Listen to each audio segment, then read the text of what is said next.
you strike me down, I shall become more powerful than you can possibly imagine.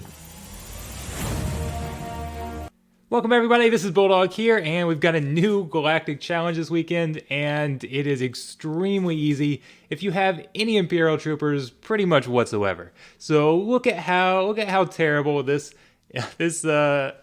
Empire team is that I'm going to use. Veers, I put some mods on because he needs to take a turn, and he doesn't have much speed there at all, so very crappy mods. Everybody else is completely unmodded, so yeah, there's some gear 11 in there, but they don't even need to be that high. If you had actual mods, you could use even lower, and because they're just going to revive, so you've got to make sure Veers takes a turn, and then once Veers takes a turn, it's pretty much game over. They don't actually take another turn for the rest of the battle, and it's pretty easy. They get so much turn meter. They're going to stack so much offense, get so many buffs that it's game over. You'll see here in just a second. We'll have a huge mass assist on Ezra. You do have to be careful that you don't get too many counters against Veers because again he has to stay alive. But look at all those assists right there and taking out Ezra, and then I mean you get the one death, and then that triggers things even more.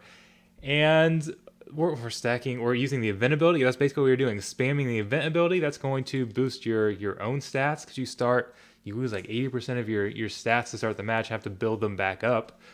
But building up that, plus we've got all of this Emperor's Trap that's going to keep building up. That's going to boost offense and potency even more. Here we've got Death Trooper thrown in. That's not necessarily a requirement, but that Death Mark's going to make things even easier because now you're adding all that percent health damage on top of it.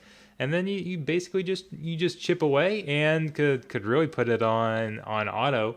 There's not much that could go wrong by this point, I guess, if you let Joey revive anybody, but it's hard for him to even get a turn. So they do get one turn in here that ends up clearing the Emperor's Trap, but it's going to be because I think we get a stun right there, and then Ahsoka takes a turn, but she doesn't get to actually move on the turn. So other than for the purpose of resetting those stacks, I wonder how high we could actually stack them. How weak of a team you could put in there, but it's really very easy, and I have mixed feelings about it.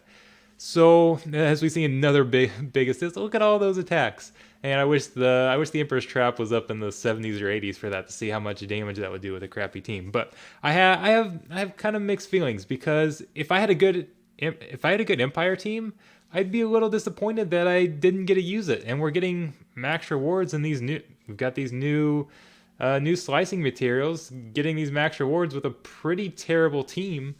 And so I kind of don't like that, but on the other hand, that was fun. So I've got to admit, using a terrible imp team to go in and wipe out those Jedi was a little satisfying, and I did kind of enjoy it. So again, mixed feelings. I had fun, so I'm not going to complain. But I can see how some people with some maxed out with a maxed out Empire team or a very good Empire team would certainly be disappointed that they didn't get to use that. So anyways, a little break from the Galactic Legend content that I've been putting out there. So we'll get back to that, I promise. And there's definitely going to be a lot more coming, so stay tuned and have a great weekend.